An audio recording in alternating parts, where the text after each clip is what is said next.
जय गुरु जी, शुक्राना गुरु जी। आप सबको और संगत को मेरी तरफ से जय गुरु जी। आंटी फिर एक नया सत्संग लेके आपके लिए आई है और बहुत ध्यान से सुनिए, बड़ा ही इंटरेस्टिंग सत्संग है संगत जी। अपने मंत्र जाप के साथ ही मैं आज का शुक्राना सत्संग शुरू करती हूँ। संगत जी, आप भी मेरे साथ बोलिए, ओम नमः शिवाय, शिव जी सदा सहाय। ओम नमः शिवाय, गुरु जी सदा सहाय। जय गुरु जी, शुक्राना Guru ji. I love you Gurupa, I love you very much. Gurupa, मेरी आपसे यही रिक्वेस्ट है कि सारी संगत को ब्लेस करना, उनकी इच्छाएं पूरी करना। मेरी चाहे करो ना करो, तो मेरी संगत की आप सब इच्छाएं पूर्ण करना। मैं अपने लिए क्या करना, मैं कुछ लेके संगत के लिए आप सब कुछ करिए मेरे गुरुपा। थैंक यू गुरुपा आपका। इससे पहले जो गुरु जी के चरणों में लाइक सब्सक्राइब समर्पित करे, उसके घर में सुख समृद्धि की कभी कमी ना करें हमारे प्यारे गुरु जी। उन्हें भरपूर दें गुरु महाराज, उनकी हर इच्छा को पूर्ण करें। संगत जी, गुरु जी महाराज हैं, वो संगत की गलती माफ कर देते हैं, लेकिन सेवादार की नहीं करते थे। संगत जी बहुत ध्यान से सुनिएगा इस सत्संग, और जो सेवादार हैं वो भी सभी लोग। संगत जी, गुरु जी के हुक्म से बढ़कर दुनिया में कोई भी कीमती चीज नहीं है। तभी तो गुरु जी के साथ इतने साल रह पाया। एक अंकल बता रहे अपनी बात, नहीं तो यहाँ पर तो जरा सी एक गलती हो जाए उसके लिए माफी भी नहीं होती।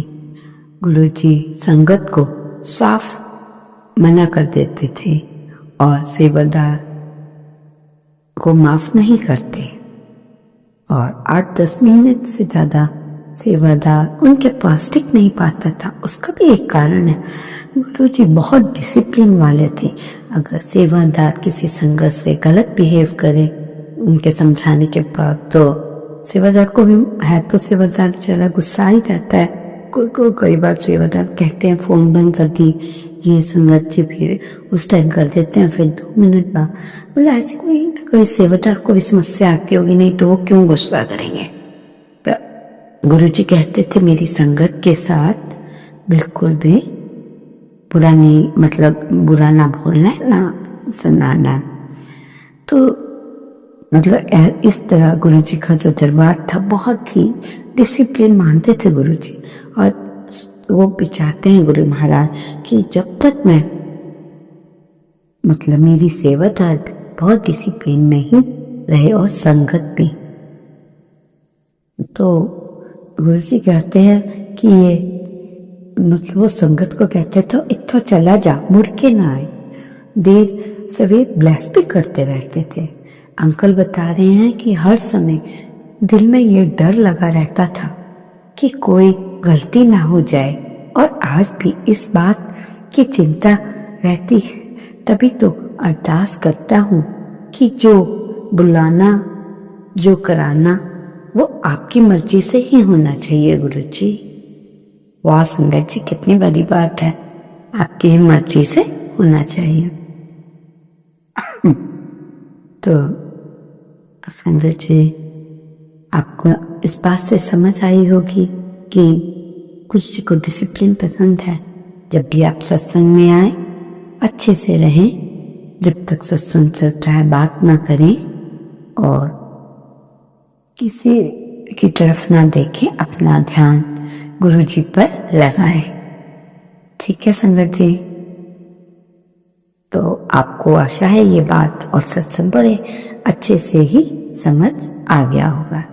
संगत जी, हर पल गुरु जी सौम्य स्वरूप का ध्यान करो, कहते हैं कि मेरा मंत्र जाप करो, मेरा ध्यान करो, यकीनन मैं हमेशा तुम्हारे साथ हूँ और मैं तुम्हारी झोली भी भर दूंगा। हर परिस्थिति में हमें प्रसन्न रहना चाहिए। ये सबसे बड़ी कला है, पर यह कला भगवान के चुनने से ही होगी, दूसरी जगह और कहीं जाने से नहीं। संगत जी, जब हम गुरु जी के साथ जुड़ जाते हैं तो हमारे जीने का तरीका ही बदल जाता है। हमारी जो उसमें पॉजिटिविटी बढ़ती है गुरु जी से जुड़ने के बाद। संगत जी, एक छोटा सा सत्संग बता रही हूँ। एक आंटी जो पहली बार बड़े मंदिर गए अपने माता पिता और पति के साथ, जब वो बड़े मंदिर पहुंची तो उनके पिताजी बहुत जल्दी जल्दी चल रहे थे और पीछे मुड़कर नहीं देखा उन्होंने। कि फिर मेरी मम्मा ने कहा, बेटा जा, पापा को रोक, दौड़ कर जा। मैं दौड़ी और दौड़ते दौड़ते गिर गई और फिर थोड़ी देर बाद उठी, फिर चलने लगी। सुनने वाली बात है संगत जी, जब मैं चलने लगी तभी एक आंटी मेरे सामने आई तो उन्होंने मुझसे कहा, गुरुजी ने आपके सारे कष्ट हर लिए, काट दिए। बाद में पता चला कि वो गुरुजी के रूप में ही आकर मुझे ब्लेस कर गई। फिर वो आंटी दिखाई ही नहीं दी। जो आंटी गिरी थी उन्हें कई बीमारियां थी, अब वो स्वस्थ है गुरुजी की कृपा से। जय गुरु जी। संगत जी, एक बार की बात है कि आंटी को गुरुजी का रोज मैसेज आ रहा था कि महामृत्युंजय का जाप चलाकर घर पे रखा था।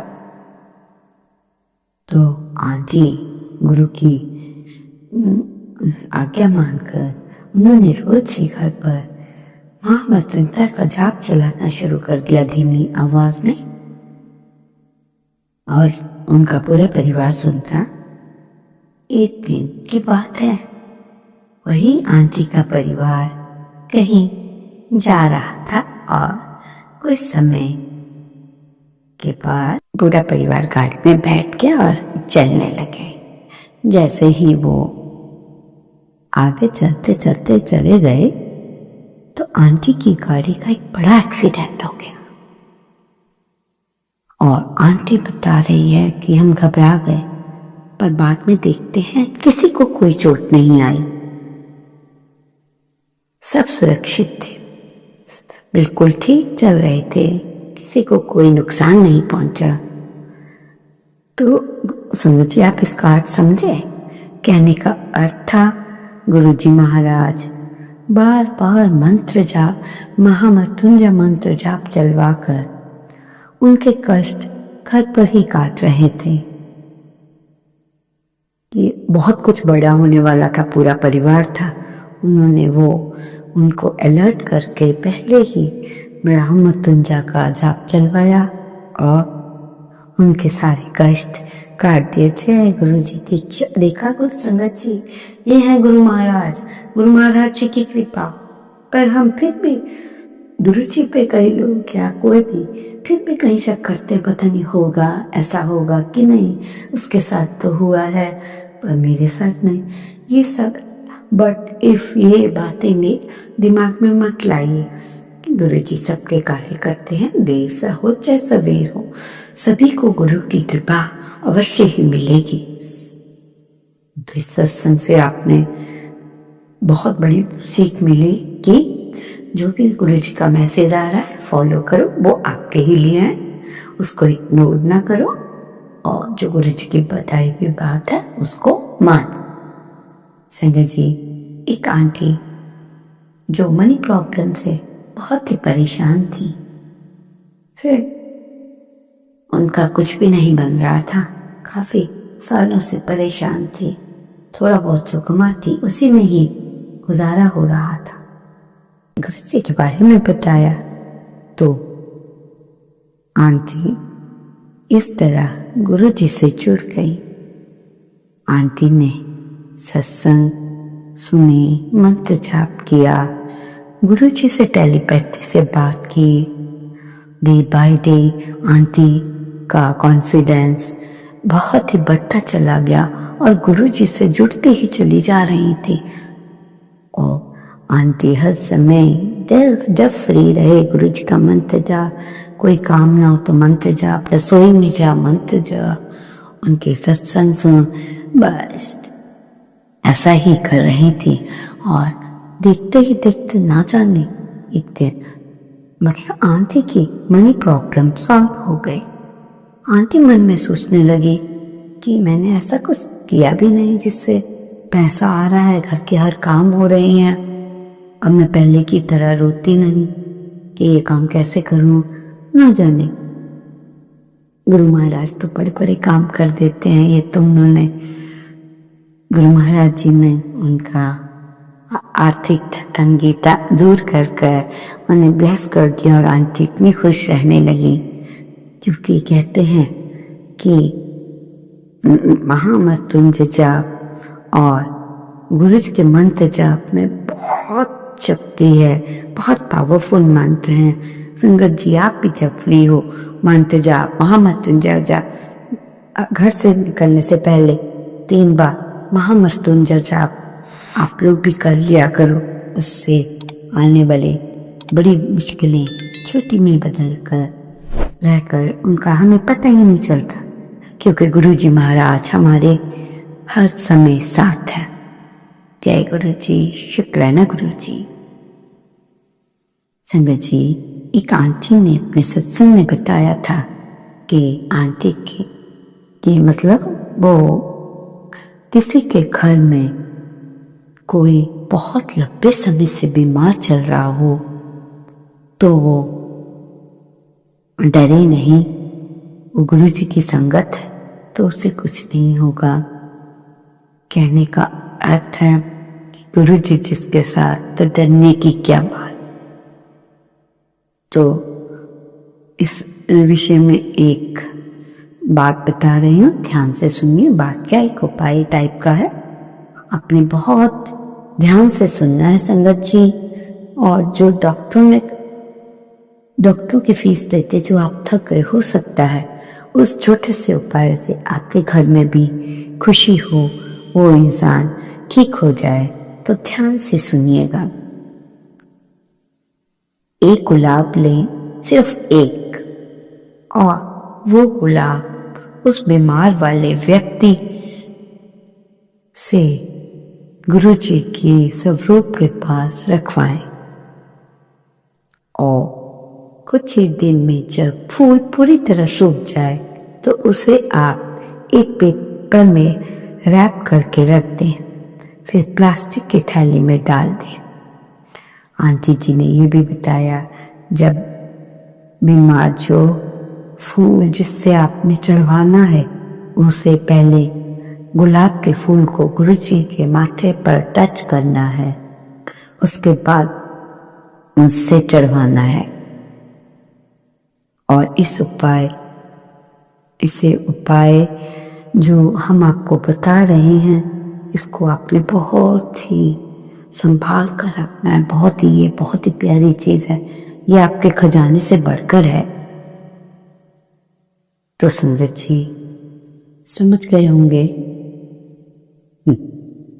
और बाद में पहले गुरु जी का उससे टच करा के रख देना। जैसे जैसे फूल सूखता जाएगा आपके दुख दर्द भी कम होते चले जाएंगे। तो देखो संगत जी, गुरु जी इतने प्यारे हैं, ना पैसा खर्च करवाते न कुछ। आपका जो लाखों का जा रहा है पैसा, अगर वो आप इस उपाय को करेंगे तो आपको भी अच्छा लगेगा और हमें भी अच्छा लगेगा। आप ये वाला उपाय करके जिसके घर कोई बीमार है तो जरूर बताएं कि क्या ऐसा हुआ या नहीं। ठीक है संगत जी, आप इस उपाय को अपने घर पर बीमार इंसान के साथ जरूर करवाएं।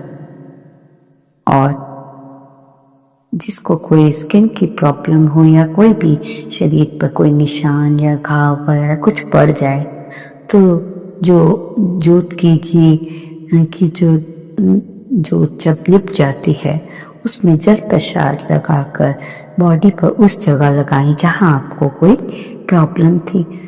वो भी धीरे धीरे सब आस्ते आस्ते गुरु महाराज हम ठीक कर देंगे। और जहाँ पर वो प्रॉब्लम हो वहाँ पर जल प्रसाद लगाया करें। संगत जी, क्या हम ये छोटे छोटे उपाय करके अपना पैसा भी बचा सकते हैं? और गुरु जी की पूरी श्रद्धा से करने के बाद तो हो ही नहीं सकता। कुछ समय लगे, कुछ महीने लगे, पर आपकी लंबी बीमारी कुछ समय बाद ठीक हो जाए तो आपको इसमें क्या प्रॉब्लम है?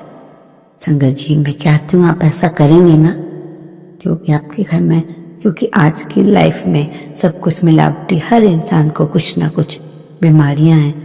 और गुरुजी भी इन चीज़ों से परेशान रहते थे कि आजकल जो लोग हैं स्प्रे करते हैं। मेरी संगत बेचारी के वो धोखे भी खाती है पर उसका असर पूरा नहीं जाता। इसलिए गुरुजी टाइम टू टाइम सबको वेस्ट करते रहते हैं हम। ठीक है संगत जी। संगत जी, क्या आपको पता है कि किस्मत वाले ही सत्संग सुनते हैं और जो गुरुजी बोल पाते हैं और कोई नहीं? समझ आई कहने का अर्थ? मेरे को लग रहा है संगत जी आपको इस बात का मतलब नहीं समझ आया। कहते हैं कि हम किस्मत वाले हैं कि गुरुजी की संगत है। जो गुरुजी बोलते हैं हम उसका अगर पालन करते हैं तो इससे बड़ी बात कोई ही नहीं। न चांद की चाह है न तारों की फरमाइश, हर जन्म गुरुजी मिले बस यही मेरी ख्वाहिश। जय गुरुजी, जय गुरुजी। संगत जी, दिन चाहे अच्छे हों या बुरे, ईश्वर के लिए तुम्हारा प्रेम कभी भी कम नहीं होना चाहिए। तुम्हारी श्रद्धा भक्ति कभी कम ना हो। यदि ऐसा हो गया, आप भगवान पे पूर्ण विश्वास करने लगे तो आपकी तो जिंदगी ही संवर जाएगी। संगत जी, भगवान ही हमारे रक्षक हैं। जिसका भगवान रक्षक है उसको कोई नहीं हरा सकता। गुरुजी, आपको मैं यही कहूँगी कि एंड में सारी संगत को मतलब जो संगत आपका परिवार है उन्हें खूब ब्लेस करे। डे बाय डे उनका आप पर विश्वास बढ़ता ही चला जाए। और जो मैं शुक्राना सत्संग शेयर करूं संगत को, आपके पास बैठकर आपकी जो बातें आप मुझसे बुलवाते हैं संगत के लिए, वो संगत ध्यान से सुने, अपने जीवन को खुशहाल बनाए। कितनी भी बड़ी कोई प्रॉब्लम क्यों ना आए, गुरुजी पे छोड़ दो। क्यों? गुरुजी हमारे गुरु हैं, तो हम बच्चों का क्या इतना हक नहीं है कि कोई प्रॉब्लम आए तो हम अपने गुरुजी पे छोड़